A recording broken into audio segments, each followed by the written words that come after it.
Hello बच्चों, let's see the question what questions say. Each question in this section has four choices A, B, C and D, out of which only one is correct. Mark your choice as follow. A, statement 1 is true, statement 2 is true, statement 2 is a correct explanation for statement 1. B, statement 1 is true, statement 2 is true, statement 2 is not correct explanation for statement 1. C, statement 1 is true, statement 2 is false. D, statement 1 is false, statement 2 is true. Statement 1, if A plus B plus C equals 0, A square plus B square is not equal to BC plus CA plus AB, and then the system of homogeneous equation AX plus BY plus CZ equals 0, BX plus CY plus AZ equals 0, CX plus AY plus BZ is equal to 0 has infinite number of solutions. Statement 2, if A determinant is equal to 0, the system of equations AX is equal to B has infinite number of solutions. की concept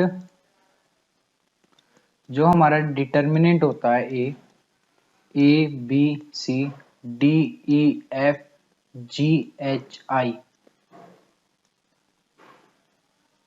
और इसको निकालने का जो formula हम use करते हैं which is A E I minus F H minus B D I minus F G plus C D H minus E G. So हमको गिवन क्या है A B C A C A B. This is a standard determinant and the formula of standard determinant is minus a की cube plus b की cube plus c की cube minus 3abc. So now we can break like this: a plus b plus c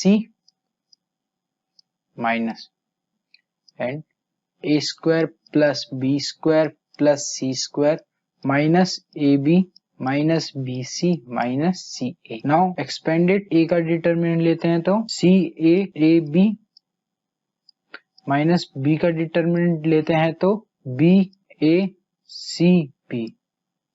plus c का determinant लेते हैं तो bcca. Now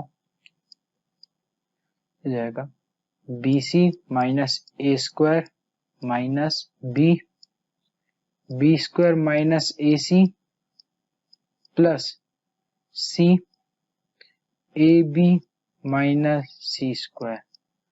तो ये हो जाएगा abc माइनस a की क्यूब माइनस b की cube minus minus plus abc plus abc minus c की cube.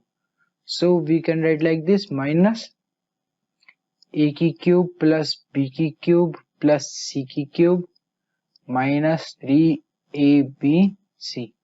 So the equation is minus a plus b plus c and a square plus b square plus c square minus ab minus bc minus ca. a plus b plus c equals में 0, ये हमको given है. When determinant is equals to 0, so it is a homogeneous solution. Okay, it has a infinite number of solutions. For statement 2 हमको क्या given है? Determinant of a equals 0 and ax equals b. तो जो हमारा a है a b c b c a c a b. okay, and the x y z which is equal to b. b हमारा क्या है? 0 0 0. it means हमारा a and x which is equals to 0. so when the determinant is equals to 0, so it has a infinite solution. Option A is correct. So A, statement 1 is true, statement 2 is true, statement 2 is the correct explanation for statement 1.